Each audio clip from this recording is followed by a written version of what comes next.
जय हिंद। मेरा नाम दिलकश और आप दिलकश एजुकेशनल देख रहे हैं। प्यारे बच्चों, कैसे हैं आप लोग? बहुत बहुत स्वागत है आपका इस फिर से एक कमाल के नए क्लास में। जीरो टू हीरो बैच का ये क्लास 13 है। इससे पहले मैं क्लास 12 मतलब 12 दिनों तक लगातार पढ़ लिया आराम से। और इस क्लास में आज 13वां दिन है जीरो टू हीरो बैच का। और 13वें दिन में आज हम प्रोनाउन को ख़त्म कर देंगे बिल्कुल जीरो से, जो हमने अभी ABCD से स्टार्ट किया था। आज 13 दिन आते आते हमारा प्रोनाउन कंप्लीट हो जाएगा।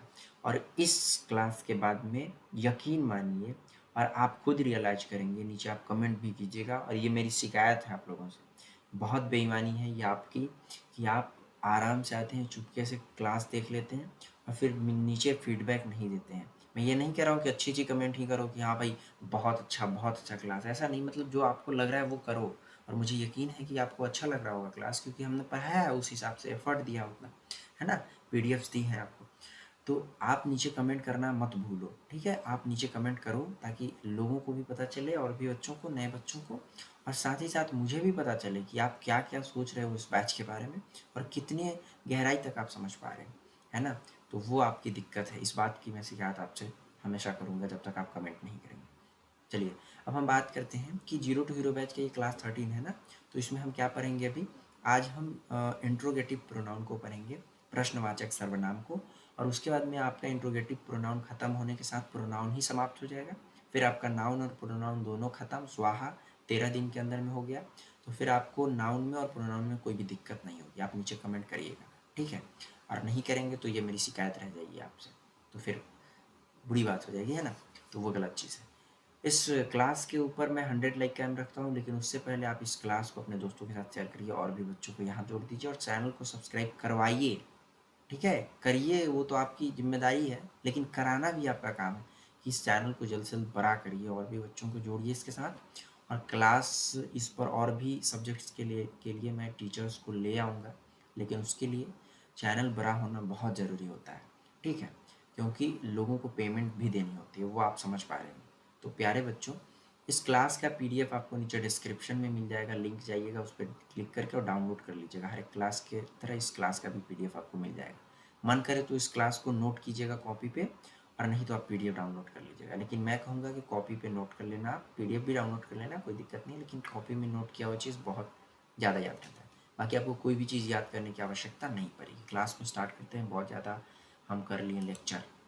चलिए, इंट्रोगेटिव प्रोनाउन से पहले हम समझाएंगे आपको प्रोनाउन। और यहाँ पर आपको 4-5 चीज़ मैं बता देना चाहता हूँ, मतलब एक ही चीज़ मैं अभी बता दूँ कि मैं जो पढ़ा रहा हूँ ना, आप पेशेंस के साथ पढ़िए, वरना अभी काट के चले जाओ पार। मुझे ऐसे बच्चे बिल्कुल पसंद ना हो, नहीं हैं, जो पेशेंस से नहीं पढ़ते हैं, और किसी भी टीचर को नहीं पसंद होते हैं। और फिर पढ़ाई को खुद ऐसे बच्चे पसंद नहीं होते हैं, उन बच्चों को कुछ आता नहीं है पढ़ना, क्योंकि पेशेंस होना बहुत ज़रूरी है। तो यदि आप पढ़ रहे हैं यहाँ पे, तो आप पेशेंस रखिए।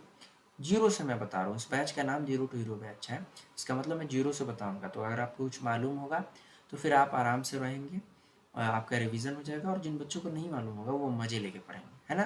तो आप आराम से रहिएगा। इसमें बहुत सारी आगे स्लाइड्स हैं, जिसमें मैं और भी चीज़ें आपको बताऊँगा, जैसे कि यहाँ पर आप देख सकते हैं, ये इस तरह से करके प्रोनाउन आपका ख़त्म हो जाएगा।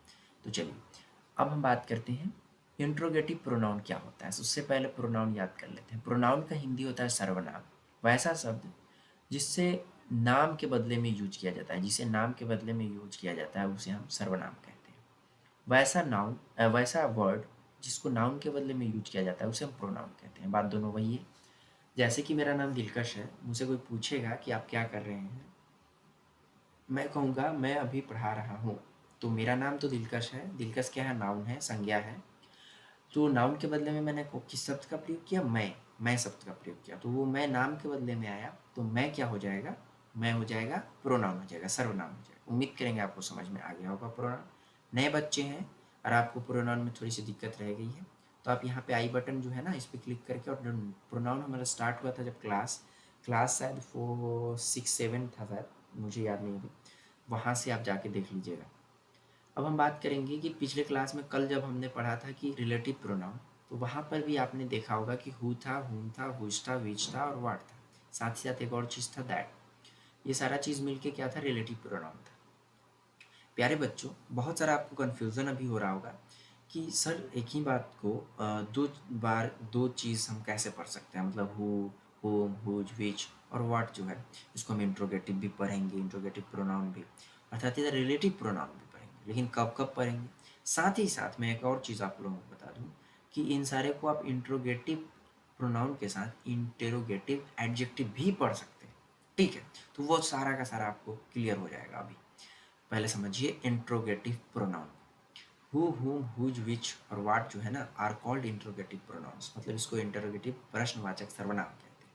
कब कहते हैं? जब, व्हेन, जब they are used to ask a question, जब इनका यूज किया जाता है किसके लिए? आस्क करने के लिए, क्वेश्चन को, एक क्वेश्चन को मतलब एक प्रश्न को पूछने के लिए जब इनका यूज किया जाता है। ठीक है, अब यहाँ पर ध्यान आप दीजिएगा, बहुत ही बारीकी से मैं बताने वाला हूँ। कल हमने जब पढ़ा था तो आपको एक चीज़ बताया था कि हु और हुम का जब हम प्रयोग करते हैं कब?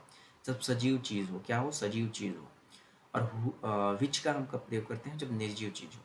तो निर्जीव चीज़ का जब हम बात कर रहे थे तो निर्जीव के साथ में हम एक चीज़ और आपको बता रहे थे कि निर्जीव उनको हम मानते हैं इंग्लिश के अंदर में जो छोटे छोटे कीड़े मकोड़े होते हैं या छोटे छोटे जानवर होते हैं, जैसे कुत्ते, बिल्ली, और उसके अलावा जो छोटे बच्चे होते हैं नवजात शिशु, इन सभी को निर्जीव की तरह ट्रीट कर लिया जाता है इंग्लिश लैंग्वेज के अंदर में।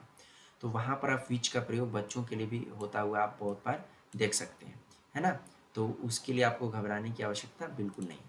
बाकी यहाँ पे आप जो देख रहे होंगे, ये वाला फर्स्ट वाला जो अभी आपको दिख रहा है, इसमें हु इज़ योर फादर लिखा गया है और whom डू यू लाइक है, which इज़ दिस पेन है, ये आपका है, ये है, फिर है विच इज़ योर बुक और व्हाट इज़ योर नेम।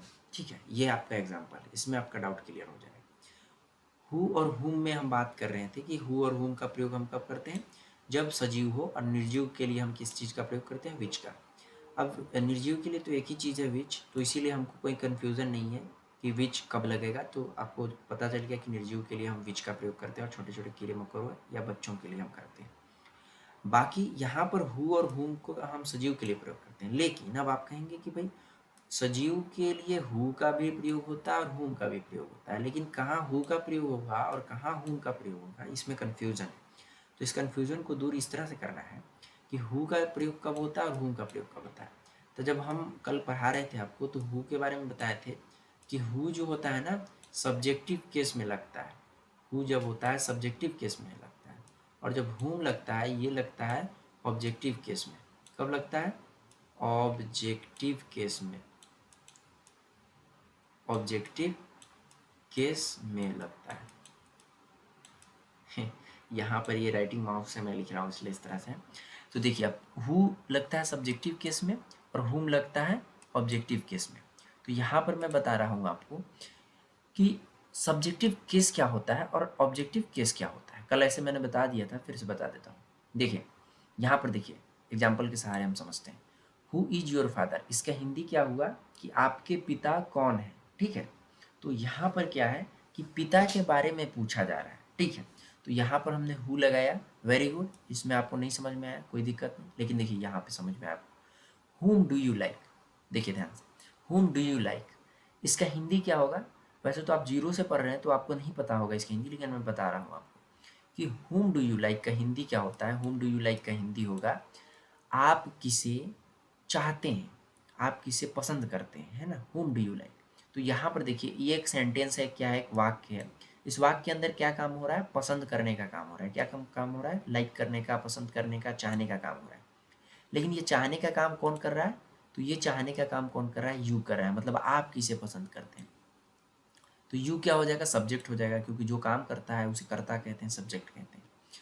और काम किसके ऊपर होगा? तो जिसके बारे में पूछा जा रहा है, तो हुम के ऊपर काम होगा। तो मतलब यहाँ पे जो होगा कि किसे लाइक करते हैं, तो जो किसे शब्द आएगा ना वो किसे क्या हो जाएगा? वो हो जाएगा ऑब्जेक्ट हो जाएगा, किसी, क्योंकि उसके ऊपर काम हो रहा है। तो वो ऑब्जेक्टिव केस होगा, मतलब ऑब्जेक्ट हुआ तो ऑब्जेक्टिव केस हो जाएगा, और ये सब्जेक्ट है तो सब्जेक्टिव केस होगा। तो यहाँ से ध्यान से देखिए, हु कब लगता है? जब ये सब्जेक्टिव केस हो।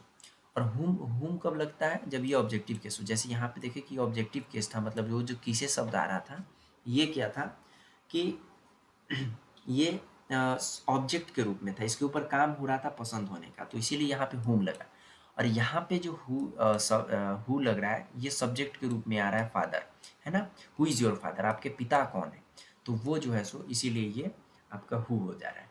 ठीक है, तो ये आपको हु हम समझ में आ गया, विच भी समझ में आ गया, ठीक है। अब हम समझाएंगे आपको इंट्रोगेटिव प्रोनाउन। अभी तो हम मजाक कर रहे थे आपसे, है ना, मतलब आपको बेसिक समझा रहे थे। ऐसा ना हो कि आप समझने लगे हाँ सही में सच में हम उस वक्त जो है सो मजाक ही कर रहे थे।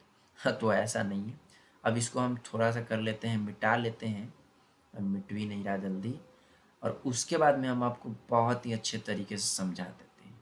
इसको मिटा इसलिए देते हैं कि आपको ज़्यादा कचरा ना दिखे, ठीक है, ना तो आपको दिमाग लग रहा है कि मतलब हैंग करने लगेगा ना, तो वो भी दिक्कत हो जाएगा। चलो ये हो गया आपका। हाँ चलो, तो यहाँ पे है कि हु, हुम, हुज, विच एंड व्हाट को क्या कहते हैं हम? इंट्रोगेटिव प्रोनाउन कहते हैं। चलिए अच्छी बात है। प्रश्नवाचक सर्वनाम कहते हैं, अच्छी बात है। कब करते हैं? जब इनका क्वेश्चन के पूछने के लिए किया जाता है। तो हमने हु, हुम, विच तो समझ लिया था। तो हु इज योर फादर? आपके पिता कौन है? आपके पिता कौन है? आपके पिता कौन है? ये क्वेश्चन पूछा जा रहा है। तो हु का प्रयोग हम किसके लिए करें? क्वेश्चन पूछने के लिए कर रहे हैं। तो इसको इंट्रोगेटिव प्रोनाउन के तौर पर यूज कर रहे हैं। मैंने आप अगर हमारे साथ पहले से बने हुए हैं तो आपको पता होगा, जब हम प्रोनाउन स्टार्ट कर रहे थे या फिर रोज़ मैं जब पढ़ाता हूँ तो आपको बताता हूँ कि जब भी प्रोनाउन का यूज होता है ना, प्रोनाउन का, तो उसके जस्ट बाद में कोई नाउन नहीं आ सकता है। उसके जस्ट बाद में कोई भी नाउन नहीं आ सकता है। उसके जस्ट बाद में कोई भी नाउन नहीं आ सकता है। देखिए आप यहाँ पर इवन कि यहाँ तक आप देख लीजिए, कोई भी नाउन नहीं हो। जैसे ये जो हु है, इसको अगर हम प्रोनाउन कह रहे हैं तो देखिए इसके बाद में डायरेक्ट कोई वर्ब नहीं, नाउन नहीं है। जैसे देखिए नाउन यहाँ पे इस सेंटेंस में कौन सा है? फादर है। इस सेंटेंस में कौन सा इसमें नाउन है? ये नहीं है। और इसमें नाउन है यहाँ पे, इसमें नाउन है यहाँ पे, इसमें नाउन है यहाँ पे, है ना। लेकिन इसके जस्ट बाद में नाउन नहीं है। मतलब जैसे देख रहे हैं हु के जस्ट बाद में क्या है? वर्ब है, क्रिया है, लेकिन नाउन नहीं है। हुम के जस्ट बाद में डू है, लेकिन नाउन नहीं है। हु के जस्ट बाद, हुज के जस्ट बाद में इज है, ये वर्ब है, क्रिया नहीं है। मतलब ये क्रिया है, वर्ब है, ये नाउन नहीं है। ठीक उसी प्रकार से यहाँ भी नाउन नहीं है, यहाँ भी नाउन नहीं। जस्ट बाद में नाउन नहीं हो सकता है। किसी भी प्रोनाउन के जस्ट बाद में यदि नाउन हो जाए तो वो नाउन नहीं रहेगा, वो प्रोनाउन एडजेक्टिव हो जाएगा, ठीक है। या तो वो गलत हो जाएगा उसके बाद में अगर आप नाउन लिख रहे हैं तो, या तो वो एडजेक्टिव हो जाएगा, ठीक है। तो यहाँ पे आप देख सकते हैं कि ये जो हु है, हुम है, हुज है, विच है, व्हाट है, तो इनके जस्ट बाद में कोई भी नाउन नहीं होगा। पहला तो ये है देखने वाला चीज़ कि इसके बाद में कोई नाउन नहीं होगा, तो ये प्रोनाउन है आपका। दूसरा चीज़ ये है कि इसका क्वेश्चन पूछा जाएगा, क्वेश्चन पूछने के लिए इसका यूज किया जाएगा, तो इसे हम कहते हैं, क्वेश्चन जब पूछने के लिए इसका यूज किया जाता है तब इसे हम क्या कहते हैं? क्वेश्चन जब पूछने के लिए इनका यूज किया जाता है तब इन्हें हम इंट्रोगेटिव प्रोनाउन कहते हैं, प्रश्नवाचक सर्वनाम कहते हैं। प्यारे बच्चों, हु इज योर फादर? आपके पिता कौन है? हुम डू यू लाइक? आप किसे पसंद करते हैं? Whose is this pen? यह कलम किसकी है? Whose is this pen? यह कलम किसकी है? यह कलम किसकी है? ठीक है। Which is your book? यह पुस्तक, विच इज योर बुक मतलब आपकी पुस्तक कौन है? आपकी पुस्तक कौन है? कौन सी है? कौन सी है ना। What is your name? आपका नाम क्या है? ये बहुत बेसिक, चाहे आपसे बचपन में भी बहुत पूछा जाता था। अब तो खैर नहीं पूछा जाता होगा इस तरह से, लेकिन पहले होता था कि आप इंटेलिजेंट है कि नहीं, यही बात से ना पाना है कि what is your name, what is your father name. बस आप इंग्लिश में धर धर बोल दो, बस समझ जाओ कि बस आप आइंस्टीन हो। और लोग भी आपको बहुत अच्छा ट्रीट करने लगते थे कि बच्चा तो बहुत बहादुर है भाई। तो खैर वो हमारे साथ भी हुआ, इसीलिए मैं एक्सपीरियंस से बोल रहा हूँ आपको। व्हाट इज़ योर नेम, इस तरह से ये सारी चीज़ें, तो इसको इंटरोगेटिव प्रोनाउन कहते हैं। लेकिन यहाँ पे एक और चीज़ आपको समझना है कि ये तो इंटरोगेटिव प्रोनाउन मतलब इसमें बेसिक चीज़ है, इसमें कुछ है ही नहीं, है ना। लेकिन अब कब इसमें बहुत सारा चीज़ हो जाएगा, जब हम नेक्स्ट स्लाइड में आते हैं। जैसे यहाँ पे आप देख लो कि but, whose, which and what are called, also called interrogative adjectives when they are used to ask a question with the noun। मतलब क्या है कि लेकिन हुज और विच और वाट जो है ना, इनका यूज हम एक इंट्रोगेटिव एडजेक्टिव के रूप में भी करते हैं। लेकिन कब करते हैं? जब दे आर यूज्ड, जब इनका प्रयोग किया जाता है क्वेश्चन पूछने के लिए। आस्क अ क्वेश्चन मतलब क्वेश्चन को पूछने के लिए, लेकिन कब? विथ नाउन, मतलब इसके जस्ट बाद में एक नाउन होना चाहिए। जैसे मैंने पिछले अभी बताया यहाँ पे कि कोई भी प्रोनाउन के जस्ट बाद में कोई नाउन नहीं हो सकता है। तो यहाँ पे देख रहे हैं आप, प्रोनाउन इसके जस्ट बाद में नाउन नहीं ना है, तो ये सारा चीज़ क्या है? प्रोनाउन है, ठीक है। लेकिन जस्ट इसी स्लाइड में हम बात करें तो यहाँ पे आप देख रहे हैं कि विच है, विच के जस्ट बाद में पेन है, तो ये प्रोनाउन नहीं रहा, ये जो है सो इंट्रोगेटिव है। क्वेश्चन पूछा जा रहा है, प्रश्नवाचक है, लेकिन ये प्रश्नवाचक सर्वनाम नहीं है, प्रश्नवाचक विशेषण है। क्या है ये इंटेरोगेटिव एडजेक्टिव है। वैसे एडजेक्टिव जब हम स्टार्ट करेंगे अब कल, क्योंकि आज तो खत्म हो जाएगा ना प्रोनाउन, तो एडजेक्टिव शुरू से जब स्टार्ट करेंगे तो फिर आप तो गर्दा गर्दा उड़ा देंगे आप। लेकिन लेकिन आप जो है सो आज इसमें नोट में समझ लीजिए ताकि कल समझने में आपको आसानी हो जाए, है ना।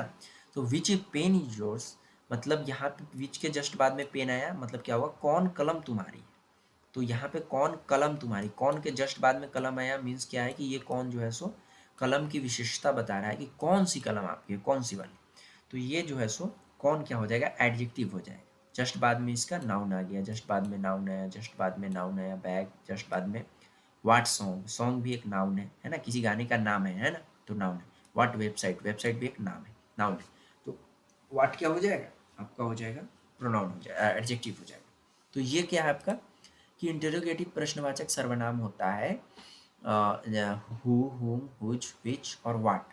ये क्या होता है, इंटेरोगेटिव प्रोनाउन होता है। अभी मैं चीज़ एक और आपको याद करा दूँ अभी।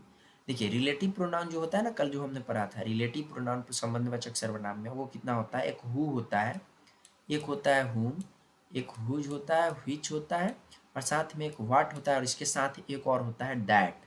ठीक है, तो वो कितना हुआ, एक दो तीन चार पाँच और एक दैट, छः। छः जो होता है वो रिलेटिव प्रोनाउन होता है। छः में से एक आप घटा दोगे दैट, तो वो पाँच जो बचेगा वो बचेगा आपका इंटेरोगेटिव प्रोनाउन। और इसमें से आप कितना घटा दोगे, तो वो यहाँ पे आप देख लो कि एक दो तीन, ये तीन जो होता है तीन, मतलब हुज, विच और वाट को छोड़ के, हुज कहाँ गया, हुज, विच और वाट को छोड़ करके, ये दो जो होता है ये छोड़ करके विच, हुज, विच और वाट जो है सो क्या होता है आपका इंटरोगेटिव एडजेक्टिव होता है। ठीक है, तो इस क्लास में इतना ही रहने देते हैं, है ना। ये क्लास प्रोनाउन आपका ख़त्म हो गया, मतलब आज आपको मज़ा आने वाला है। आप जाके किसी भी प्रैक्टिस सेट को उठाइए, प्रीवियस क्वेश्चंस को उठाइए। आपके एग्जाम में हालांकि डायरेक्टली इस तरह से नहीं आता कि भी प्रोनाउन बताओ, लेकिन आपके सिलेबस के लिए बहुत इंपॉर्टेंट है। ग्रामर में अच्छे पकड़ करना चाहते हैं, 44 मार्क्स आई थिंक, मुझे जहाँ तक याद है कि उतने नंबर का आता है। सिलेबस इंट्रोडक्शन भी हमने क्लास 1 में किया था, उसमें बताया था, शायद 44 ही बताया था। उतने नंबर का ग्रामर से वन लिया आता है, आप समझ सकते हैं ग्रामर का वेटेज क्या है। ठीक है, तो प्रोनाउन आपका आज खत्म हुआ। अभी हमने क्या पढ़ा है, देखिए आप तब तक क्लासेस को सही से नहीं समझ सकते हैं जब तक आप ध्यान से नहीं देखते हैं, जब तक आप समझने की कोशिश खुद से नहीं करते हैं। जब तक हम समझा रहे हैं आप ध्यान से नहीं देख रहे हैं तब तक नहीं समझ पाएंगे। तो इंट्रोगेटिव प्रोनाउन होता है प्रश्नवाचक सर्वनाम का मतलब कि जो क्वेश्चन पूछा जाए, क्वेश्चन पूछने के लिए यूज किया जाए नाम के बदले में, उसको हम कहते हैं प्रोनाउन।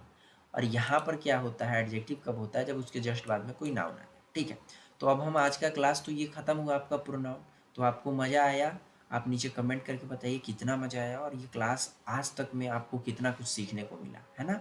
और चैनल को सब्सक्राइब कर दीजिए और कराइए भी। ठीक है, मैं जोर दे के कह रहा हूँ, चैनल को सब्सक्राइब कराओ भी आप यार। और साथ ही साथ जो है सो लाइक करना मत भूलो, 100 लाइक करो। और इस क्लास में इतना ही रहने देते हैं, फिर नेक्स्ट क्लास में मालूम है क्या होने वाला है, एडजेक्टिव आपका स्टार्ट होने वाला है। एडजेक्टिव आपका स्टार्ट होने वाला है फुल्ली एकदम एनर्जी के साथ, और एकदम तैयार हो जाना। फिर कल शाम को आ जाना 7:30 बजे, और फिर हम एडजेक्टिव को कल शाम को पढ़ेंगे आपसे साथ में। और फिर उसके बाद में जल्द से जल्द हम टेंस तक जाएंगे, नरेशन पढ़ेंगे, वॉइस पढ़ेंगे, मॉडल पढ़ेंगे, और प्रीपोजिशन वगैरह पढ़ के जल्द से जल्द ये ख़त्म होगा। फिर वैसे भी लॉकडाउन लगा ही हुआ है, और जैसे ही ये ख़त्म होगा फिर हम बुक पढ़ाएंगे, और उसके अंदर प्रैक्टिस सेट्स कराएंगे, ऑब्जेक्टिव्स का टेस्ट लेंगे, डेली टेस्ट होगा, वो सारा चीज़ कर करके जल्दी जल्दी हम कंप्लीट करके फिर आप तो अच्छा मार्क करेंगे। मतलब 90% स्कोर करना कोई बड़ी बात नहीं होगी आपके लिए। हम स्ट्रैटेजी भी आपको बताएंगे, बस आप विश्वास रखेंगे। और आपको एक काम करना है, मैं वादा करता हूँ ये क्लासेस कंटिन्यू रहेगी, फ्री PDF भी आपको मिलेगा टिल एग्ज़ाम, आपके एग्ज़ाम तक। बस एक चीज़ आपको भी करना है आज वादा, कि आप हमारे साथ रोज़ क्लास में रहेंगे, और साथ ही साथ डेली आप कमेंट भी करेंगे, क्योंकि आप कमेंट नहीं करते हो तो डीमोटिवेशन होता है, हमें पता नहीं चल पाता है कि बच्चे चुपचाप आ रहे हैं, पढ़ के क्यों चले जा रहे हैं, है ना। आप कमेंट करें। मिलेंगे नेक्स्ट क्लास में, तब तक ख्याल रखिए अपना और अपने परिवार का, बाहर मत जाइएगा, और अपने पढ़ाई का भी ख्याल रखिएगा, क्योंकि कोरोना वायरस है ना। तो मिलेंगे नेक्स्ट क्लास में फिर कल रात को, तब तक ख्याल रखिए अपना, अपने पढ़ाई का और अपने परिवार का भी। जय हिंद।